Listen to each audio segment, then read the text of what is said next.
로마서 11장까지는요.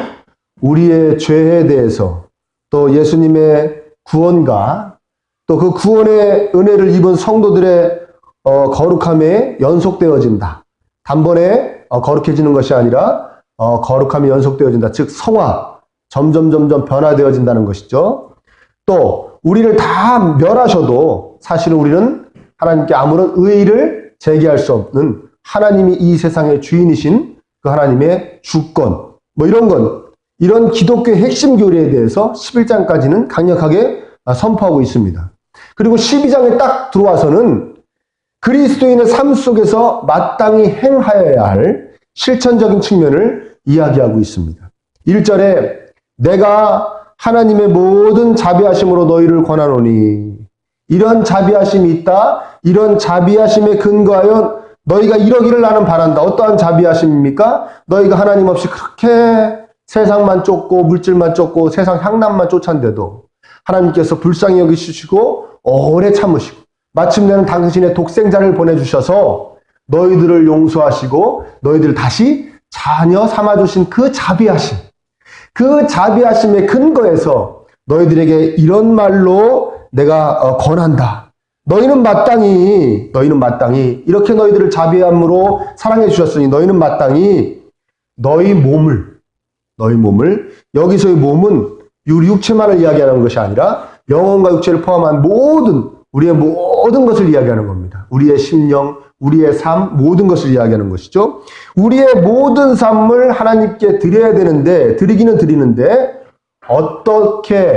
어떠한 걸로 드려야 되느냐? 하나님이 기뻐하시는 거룩한 산제물로 드려라. 하나님께서 기뻐하시는 제물이다. 뭐냐? 하나님께서 받으실 만한 것이 되어야 되겠다. 누가? 저와 여러분들이. 이 세상의 모든 성도님들이 우리가 하는 생각, 우리가 하는 말, 우리가 하는 행동, 우리가 먹는 마음이 다 하나님께서 받으실 만한 것이 되어야 된다는 것이죠. 아멘입니까?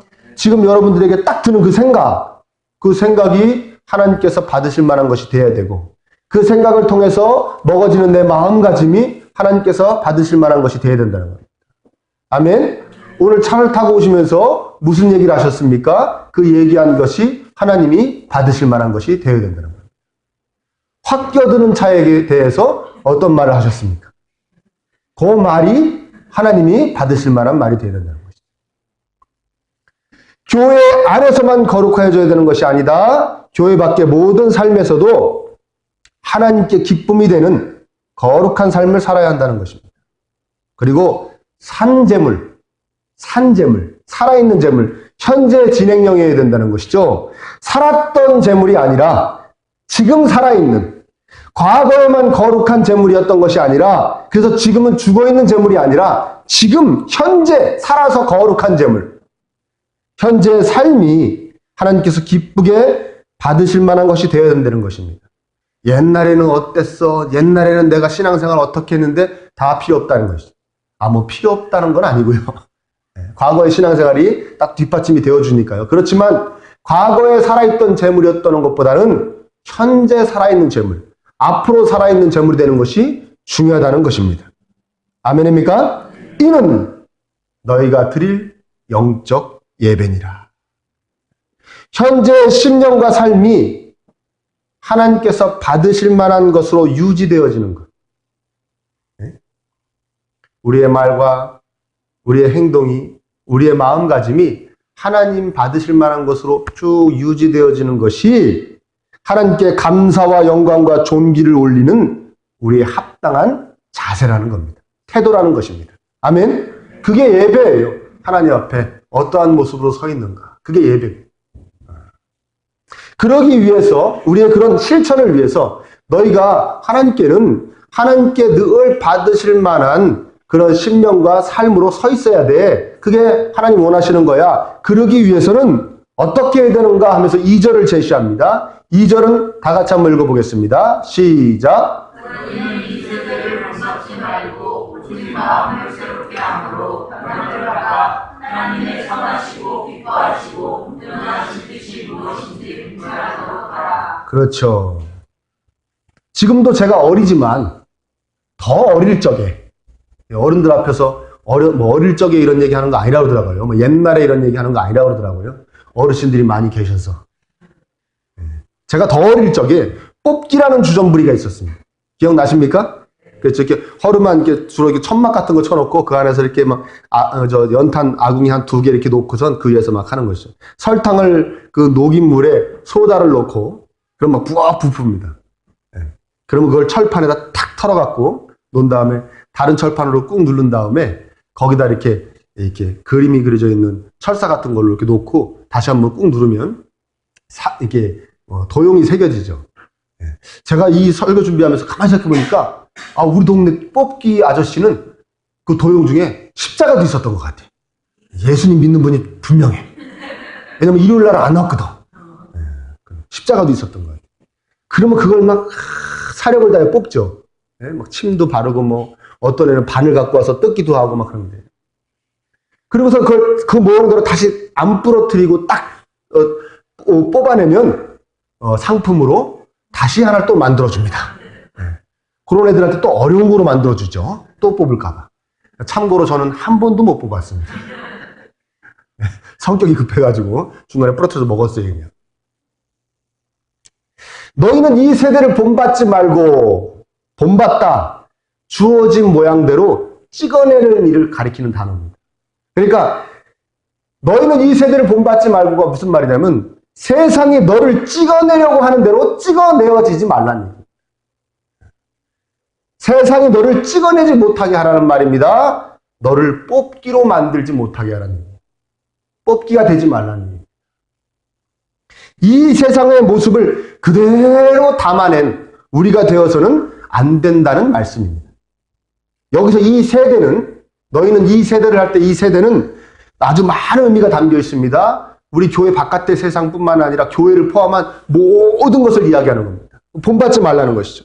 세상에 어떻게 하는가가 너희들한테 중요한 것이 아니라 유명한 교회들이 어떻게 하고 있다는 것이 너희들에게 중요한 것이 아니라 오직 마음을 새롭게 함으로 변화를 받아 하나님의 선하시고 기뻐하시고 온전하신 뜻이 무엇인지 분별하도록 하라. 세상을 보고 또 다른 유명한 교회를 보고 그렇구나. 저렇게 해야 되는 거구나. 이렇게 하는 것이 아니라 빨리 정신을 차리고 우리의 마음을 새롭게 하실 수 있는 유일하신 분, 즉 성령님의 인도를 따라 마음을 새롭게 하고 변화를 받아서 하나님이 뭘 선하게 여기시는지, 하나님께서 뭘 기뻐하시는지, 하나님께서 나에게 뭘 원하시는지를 잘 가려내서 그대로 행하라는 것입니다. 자, 2절의 말씀을 너희는 이 세대를 본받지 말고 오직 마음을 새롭게 함으로 변화를 받아 하나님의 선하시고 기뻐하시고 온전하신 뜻이 무엇인지 분별하도록 하라. 이걸 한마디로 이야기하면 한번 따라합니다. 신학을 바꿔라. 네, 신학을 바꿔라. 더 자세하게 표현하자면 올바른 신학을 가져라. 여러분 신학에 대해서 잠깐 말씀을 드리면요. 우리 신학 그러니까 어떻게 생각합니까? 하나님에 대한 학문이구나. 근데 여러분 하나님은 연구 대상이 될 수가 없습니다. 그러니까 하나님을 연구하는 학문이 아닙니다. 신학은. 신학은 뭐냐? 하나님의 말씀과 역사하심, 즉 행위에 대해서 연구하는 학문입니다. 그게 그거라 같이 들리십니까? 하나님 자체를 연구하는 것이 아니라 하나님이 우리에게 계시해 주신 하나님 말씀, 그러니까 주요 텍스트가 뭐가 되겠습니까? 성경이 되겠지요. 그 다음에 하나님의 역사하심, 즉 교회사, 역사 중에서도 교회사, 교회에게 하나님이 어떻게 역사하셨는가를 연구하는 학문이 바로 신학이라는 것이죠. 교회사가 왜 중요하느냐? 교회사를 보면 현재가 어느 정도 읽혀집니다. 역사적으로 교회에 많은 물질이 유입되고 그 물질이 말씀을 전하는 자들의 삶을 지나치게 부유하게 만들어주고 그 다음에 외형적인 교회 건물이나 이런 것이 확대되어지고 너무 커지면 반드시 기독교는 쇠퇴하게 되어 있었습니다. 역사적으로. 그럼 오늘날의 한국 교계가 어떻습니까? 자세한 말씀 안 넣어놔도 아시겠죠? 반드시 쇠퇴하게 되어 있습니다. 그런 걸 보고 알게 되는 것이죠. 하나님 이렇게 역사하시는구나. 정신 못 차리면 이렇게 역사하시는구나. 그렇죠? 그러니까 그리스도인들은 이 신학을 바탕으로 하나님께서 말씀하신 것과 역사해 주신 것, 이것을 통해서 뭐가 정립이 되냐면 이 가치관이라든가 이 세계관이 정립되는 겁니다. 뭐가 더 중요하게 여기는 것, 또 이 세상의 모든 벌어지는 일들 어떻게 그것을 판단할 것인가, 그것을 보는 눈이 이 신학을 통해서 만들어지는 것이죠. 새롭게 재정립되는 것입니다. 맨날 교회에 나와서 잠만 주무시는 할머니 성도님이 계셨어요. 특히 새벽 예배 때. 이 새벽에 이렇게 가서 이제 인도를 딱 하려고 그러면 맨 앞자리 나와가지고 이렇게 주무세요. 그분은 그냥 주야장창 주무시다가 언제 딱 기가 막히게 깨갖고 가시자면 끝에 예배 다 끝나고 자 이제 우리 통성으로 기도하겠습니다 하고 주여 그러면 그 주여 소리에 깨서 가세요. 기도도 안 하시고. 신기하죠. 네, 신기하죠. 그래서 우리 목사들이 얼마나 조심했는지 모릅니다. 왜냐하면 예배 드리기 전에 목사가 마이크에 대고 주여 좀 세게 하면 그건 줄 알고 일어나서 그냥 가셔요. 예배도 안 드리고 가시기 때문에 그분이 앉아 계시면 조심했어요. 근데 그렇게 예배 시간 내내 주무시다가 가시는 할머니도 나름대로 신학이 있습니다. 그분의 신학은 뭡니까? 예배 참석만 해도 복을 받는다. 뭐 아멘입니까? 아멘은 또.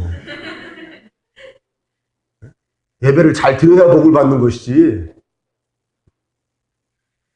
다 그렇게 신학을 가지고 있습니다. 예수님의 사랑을 믿어서 그리스도인이 된 모든 이들은 함께 하시는 성령님의 인도를 받아서 하나님께서 원하시는 것을 이 혼탁한 세상에서 잘 가려내야 됩니다. 분별해내야 되는 거예요. 그런 작업을 끊임없이 해야 됩니다. 그래야 우리의 삶이 우리 자체가 하나님께서 기쁘게 받으실 만한 것이 되는 것입니다. 그렇다면 우리가 이 세대에서 그대로 찍혀나오지 않아야 할 것들이 무엇일까요? 이 세상이 우리를 그대로 찍어내려고 그러는데 뽑기처럼 우리 그대로 찍혀나오지 않으려고 애를 써야 되는 것이 무엇입니까? 역사적으로 늘 똑같았습니다. 한결같았습니다. 바로 물질에 대한 생각과 사람에 대한 생각입니다. 두 가지입니다. 뭐하고 뭐라고요? 물질에 대한 생각과 사람에 대한 생각. 첫 번째, 물질에 대한 이 세상이 찍어내려는 것은 그 가장 강력하게 우리에게 찍어내려는 것은 뭐냐? 바로 물질 만능주의입니다. 성공지상주의입니다. 커야, 많아야, 높아야, 강해야 최고라는 것입니다. 다 된다는 것입니다. 아멘? 너무 소문처럼 느껴지십니까? 아니면 본인도 그렇게 생각하고 사십니까? 이 표정은 뭔가요? 커야, 많아야, 높아져야, 강해져야 최고라는 겁니다. 다 된다는 겁니다. 이것이 교회 내에 그대로 들어온 것을 뭐라고 그러냐? 일명 번영신학이라고 합니다. 하나님께서 함께 하시면 번영한다는 겁니다. 맞습니까? 번영이 하나님께서 함께 하시는 증거라는 것입니다. 맞죠? 그렇죠. 하나님이 함께 하시면 번영하죠. 교회도 부흥합니다. 아멘입니까? 그렇죠. 많아지고 높아지고 커지고 강해집니다. 하나님 함께 하시면요. 그렇지만 반드시 그런 것만은 아니라는 것이죠. 또 그것이 하나님이 함께 하시는 거의 증거는 또 아니라는 것이죠.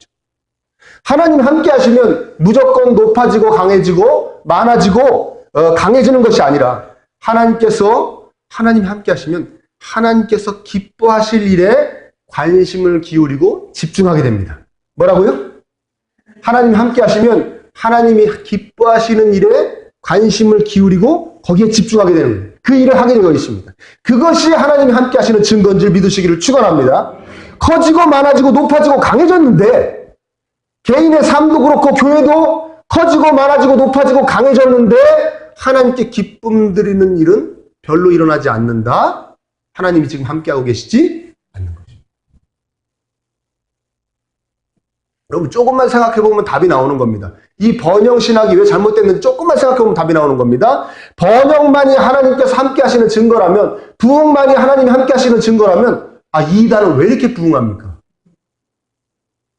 번영만이 부흥만이 하나님이 함께 하시는 증거라면 예수님을 그렇게 못 잡아먹어가지고 예수님을 십자가에 몰아넣은, 그래서 예수님은 너희들의 믿음은 다 죽은 믿음이라고 막 독설을 막 날리셨던 제사장들, 바리새인들, 장로들, 서기관들이 똘똘 뭉쳐 모여있던 그 예루살렘 성전에는 왜 이렇게 많은 인파가 몰려들었습니까?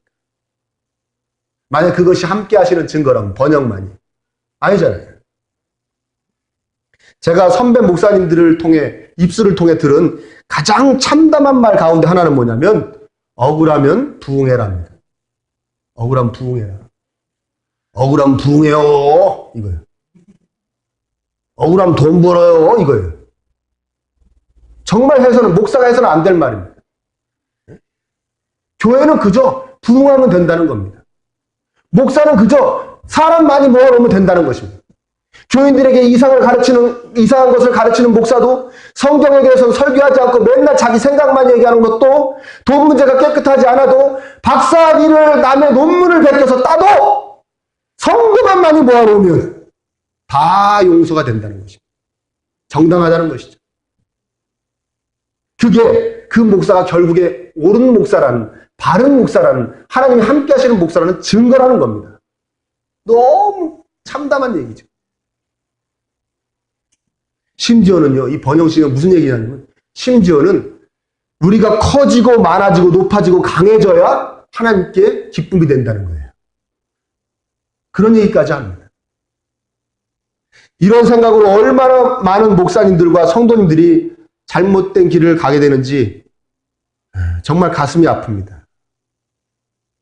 저도 이 유혹이 엄습해올 때가 있어요. 유혹이 엄습해올 때. 특히 어떤 때냐, 이런 얘기를 하면 성도님들이 주무실 때.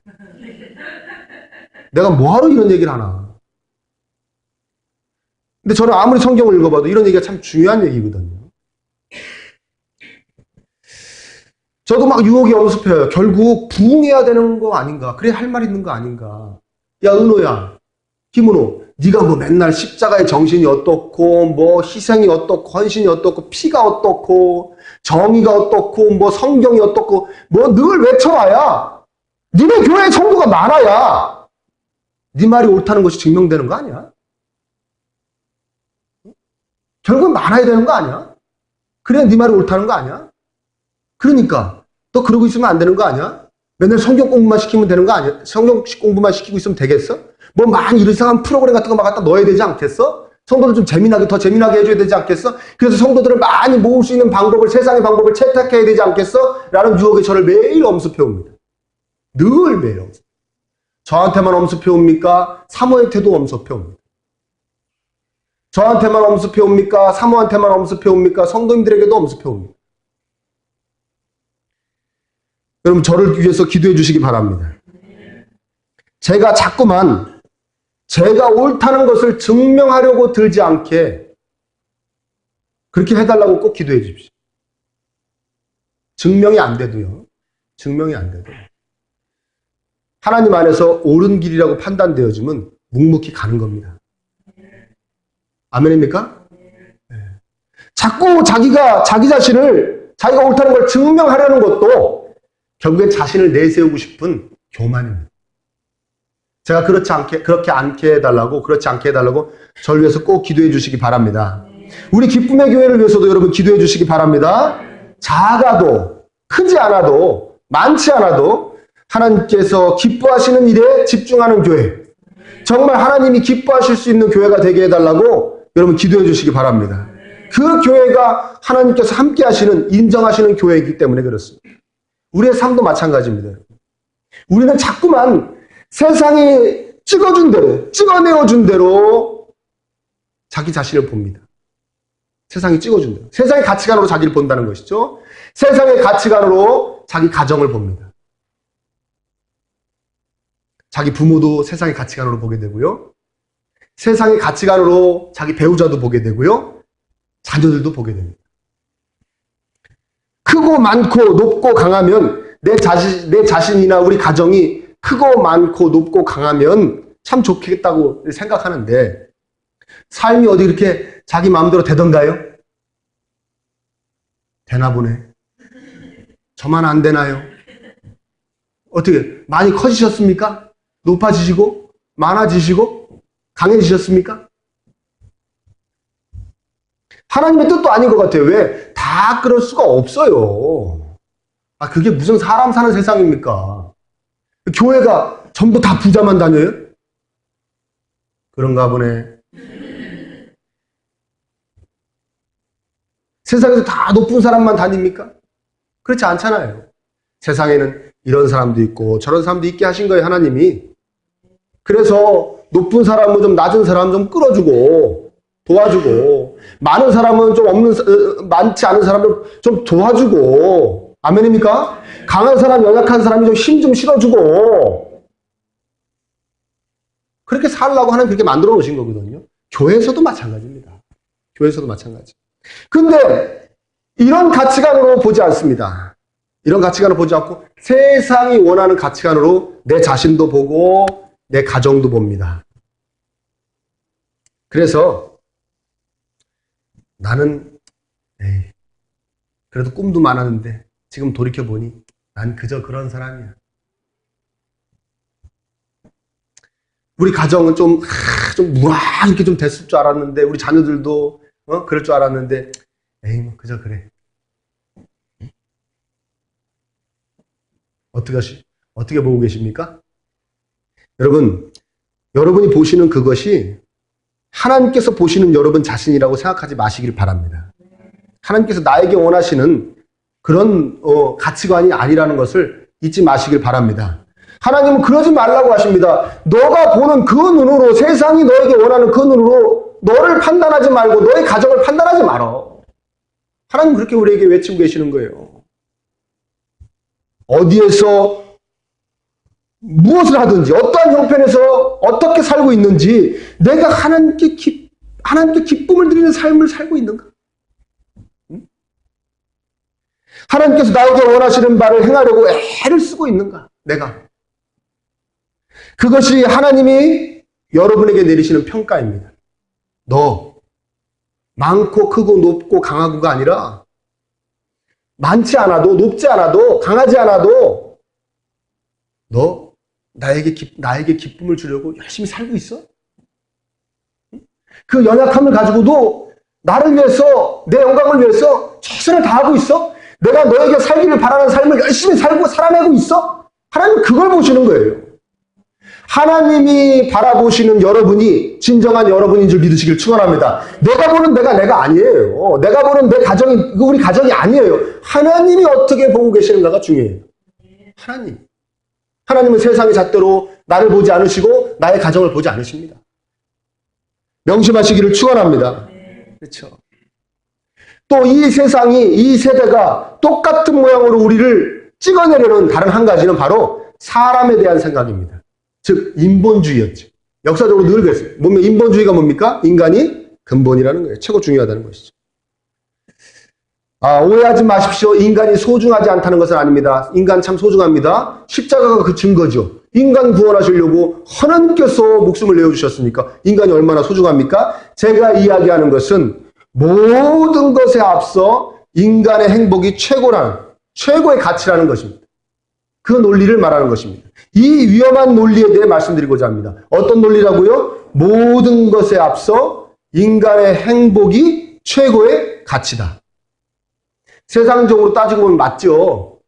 여러분 잘 생각해 보십시오. 인간의 행복보다 중요한 것이 어디 있습니까? 여러분 자신의 행복보다 중요한 것이 어디 있습니까?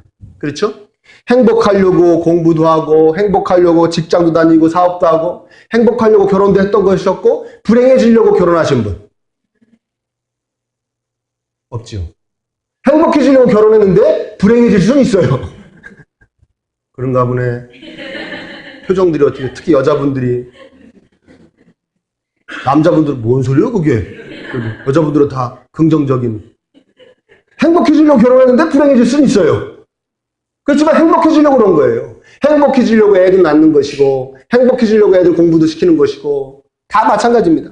심지어는 행복해지려고 돈 버는 것이고, 행복해지려고 운동도 합니다. 그렇죠. 그런데 우리 그리스도인들은 달라야 됩니다. 우리에게는 우리의 행복보다 더 우선되어지는 것이 있습니다. 그것이 뭡니까? 바로 하나님이십니다. 아멘입니까? 행복해지려는 목적으로 신앙생활을 하는 것이 아니라 하나님께 기쁨을 드리려고 신앙생활을 하는 것이죠. 특별히 이유가 없는 것입니다. 제가 늘 말씀드리지만 우리 인간은 만들어졌을 때 하나님께 기쁨 드리기 위한 목적으로 만들어졌으니까요. 우리 기쁨의 교회 표어죠. 한번 읽어볼까요? 다시 한번. 오래간만에 시작. 하나님께 기쁨을 드리는 교회. 오직 하나님만으로 기뻐하는 성도. 그렇죠. 하나님께 기쁨을 드리기 위해서 우리는 제작되어져 있는 그런 존재들이기 때문에 우리는 하나님께 기쁨을 드리기 위해서 신앙생활을 하는 겁니다. 이 행복지상주의가 행복이 최고다. 이게 그대로 그리스도인들의 삶 속으로 교회 안으로 들어옵니다. 그래서 신앙생활도 교회생활도 하나님께 기쁨을 드리려고 하는 것이 아니라 자신이 행복해지려고 합니다. 자신이 행복해지려고. 여러분, 하나님께 기쁨을 드리기 위해서는 반드시 뭐가 그 안에 들어가야 돼요? 우리 신앙생활에 뭐가 들어가야 되냐면 희생이 들어가야 되고 헌신이 들어가야 되고 도전이 들어가야 됩니다. 모험이 들어가야 됩니다. 우리 신앙생활.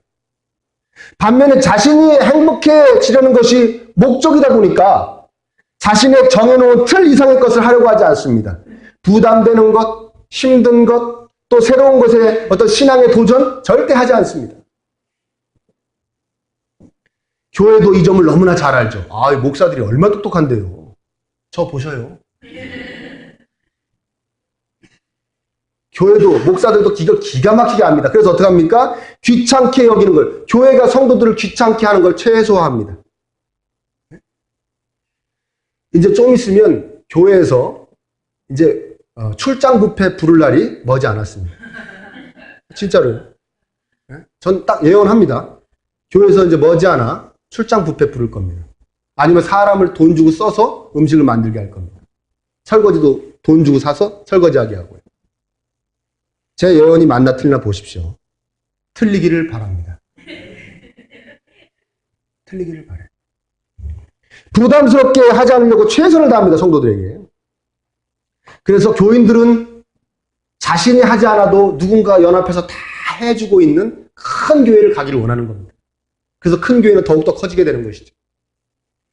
그래서 더 큰 문제는 뭐냐? 교회 설교 강단까지도, 교회 교육까지도, 심지어는 사역 전반에 걸쳐서 그 행복지상주의가 그대로 찍혀나온다는 겁니다. 부담되는 설교하지 않습니다. 뭐 회개하라느니, 헌신하라느니, 희생하라느니 이런 설교하지 않습니다. 저도 별로 하지 않죠. 이 웃음은 뭔가요? 저도 최소화하려고 합니다. 왜 주변에서 그렇게 얘기합니다. 목사님, 성도도 몇 명 안 되는데 그런 부담스러운 얘기하면 교회 안 나와요. 이런 얘기 하지 않습니다. 회개하라. 왜 똑바로 못 삽니까? 똑바로 사십시오. 헌신하십시오. 하나님께 희생하십시오. 이런 얘기 하지 않습니다. 무슨 얘기합니까? 긍정의 힘, 감사의 힘, 웃음의 힘. 이렇게 해야 성공합니다. 그리고 심리학으로 도배를 한 각각 무슨 위로와 치유의 메시지 프로그램, 이것이 교회를 다 뒤덮었습니다. 사람들이 좋아하는 것이 무엇일까에만 온통 집중합니다. 모든 교회가 사람들이 뭘 좋아할까? 그래서 성도들이 좋다고 하면 뭐든지 합니다. 교회에다 카페를 딱 만들고. 왜? 요새 커피들 좋아하시잖아요. 저도 좋아하지만. 여러 가지 문화교실을 만듭니다. 장구반, 나발반, 성경은 안 가르치면서. 그리고 외국인이 한 명도 없는데 영어 예배를 드립니다. 왜? 성도들이 애들 데리고 나오는 거예요. 영어 배우러 가자. 영어 배우러 가자고는 안 그럴 거예요. 뭐라 그러겠습니까? 예배 드리러 가자 그러겠죠. 근데 그 엄마의 마음은 얘를 예배 드리러 가는 거예요. 얘를 영어 가르치러 가는 거예요. 너무 나쁘게 생각하신다. 교회가 이런 지경까지 온 겁니다. 좋습니다. 저도 이렇게 생각해 봤어요. 그래. 어차피 이래도 한 세상 저래도 한 세상인데 성도님들이 행복해지신다면 내가 이 다음에 하나님께 가서 좀 책망을 받더라도 그렇게 해야겠다. 그런 생각을 해보는 거예요. 그런데 하나님께서 성경을 통해 강력하게 말씀하시는 바, 사람이 자신이 행복해지려고 하면 절대 행복해질 수가 없다는 거예요.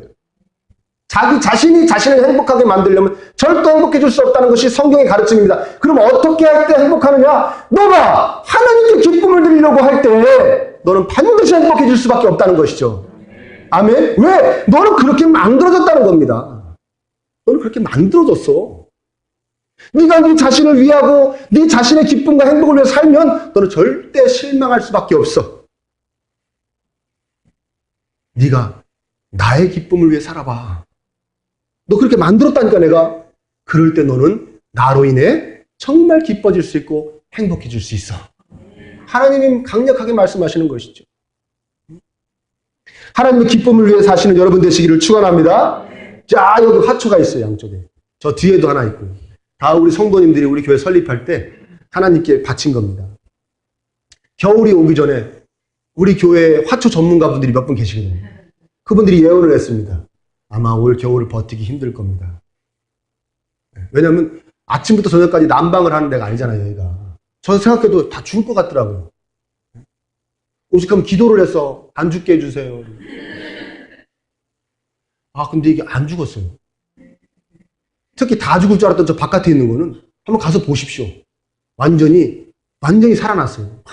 막 새순이 막 나옵니다. 너무 예쁜 거예요. 전문가분들은 다 죽는다고 하셨는데, 이 세대는 다 죽는다고 그랬는데, 이것들이 살아났단 말이죠. 안 죽었단 말이에요. 너무 기쁜 거예요. 너무 예뻐요.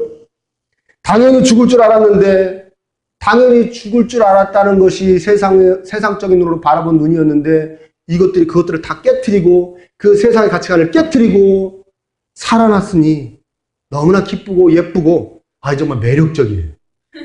나 이 새 화분을 끝까지 사랑하려고 해요. 너무 매력적이단 말이에요.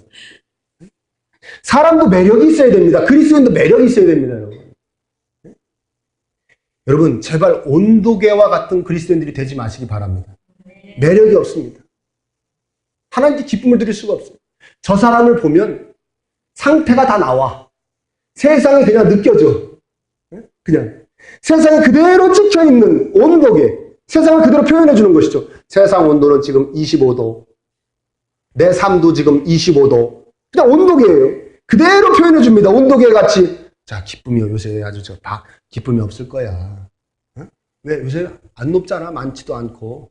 그럼 진짜 기쁨이 없어요. 야, 좀 모르긴 몰라도 울상이 돼 있을 거야. 요번에 많이 작아졌거든. 진짜 울상이 돼 있어요. 매력이 없어요. 온도계가 그냥 딱 나와. 답이 딱 나와. 매력이 없어요.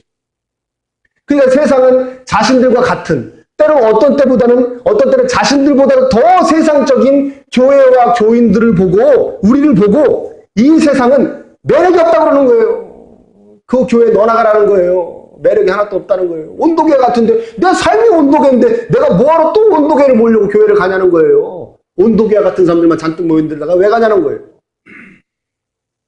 저는 우리 기쁨의 교회 성도님들이, 특히 우리 자녀들이 온도 조절기와 같은 성도, 온도 조절기와 같은 자녀들이 되시기를 축원합니다. 세상을 그대로 나타내는 것이 아니라 세상을 변화시키는 것이죠. 저 사람은 지금 없어지고 막 작아지고 약해졌는데, 그래서 울상이 돼 있어야 되는데 왜 저렇게 빵긋빵긋 웃고 다니지? 저 사람 뭐가 좋아서 이렇게 행복하게 사는 거지? 왜 이렇게 저 가정에는 막 웃음소리가 넘쳐가지고 담 바깥으로 막 나오지? 저렇게 별 볼 일 없는데, 내가 보기에는. 무엇이 저들을 저렇게 기쁘게 하는 것일까? 무엇이 저들을 저렇게 신나게 하는 것일까? 나도 그 무엇을 갖고 싶다. 갖고 싶다. 요 갖고 싶다 마음이 뭡니까? 그게 바로 매력이라는 거예요. 그런 매력 있는 성도님 되시기를 축원합니다. 그런 매력 있는 성도님들이 모여있는 교회가 매력 있는 교회가 되는 거예요. 온도 조절기와 같은. 아멘입니까? 그렇죠. 정말 희망이자 하나님의 큰 비전이 담겨있는 그런 존재들인 줄 믿습니다. 그래서 우리 자녀들이 특히 그런 온도 조절기와 같은 자녀들이 됐으면 좋겠다는 거예요. 이제 깨어나야 될 줄 믿습니다. 성령님의 능력과 말씀으로 마음을 새롭게 하고 변화받아야 됩니다. 그리고 하나님의 원하시는 바를 깨닫고 그대로 살아야 됩니다. 하나님의 기쁨을 위해 내가 살고 있는가? 하나님으로부터 흘러내리는 기쁨으로 내가 행복해지고 있는가? 그것이 우리를 위해서 십자가에서 피 흘리신 예수님께서 우리에게 원하시는 삶이요, 그 은혜로 구원받은 우리가 마땅히 예수님에게 드려야 될 삶인 줄 믿습니다. 우리가 그렇게 살 수 있도록 예수님께서 힘을 주실 줄 믿습니다. 기도하십시오. 기도하십시오. 이 세상에 찍어낸 대로 살지 않게 해달라고 말이죠. 정말 하나님 말씀대로 살게 해달라고 말이죠. 하나님께 기쁨을 드리기 위해서 살게 해주시고, 제가 행복하다면 하나님 때문에, 오직 하나님 때문에 기뻐하는 자가, 행복하는 자가 되게 해달라고 간절히 기도하시길 바랍니다. 예수님께서 반드시 그 힘을 저와 여러분에게 공급해 주실 줄 믿습니다.